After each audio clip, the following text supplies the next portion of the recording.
ज़मज़म का पानी, जिसके बारे में नबी अकरम सल्लल्लाहु अलैहि वसल्लम की हदीस के मुताबिक जिस मकसद के लिए इस्तेमाल किया जाएगा वो मकसद पूरा होगा।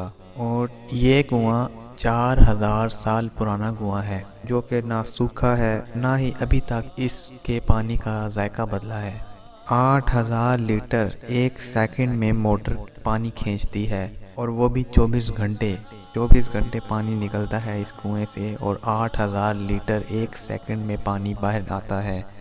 और सिर्फ 11 मिनट में कुआं फिर दोबारा भर जाता है।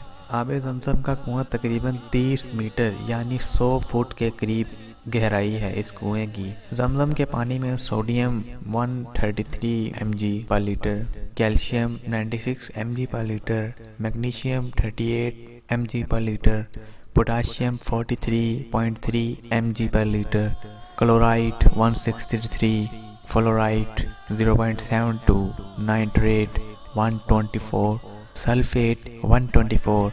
इस तरह इसमें टोटल डिज़ोल्व सॉलिड 835 बनते हैं।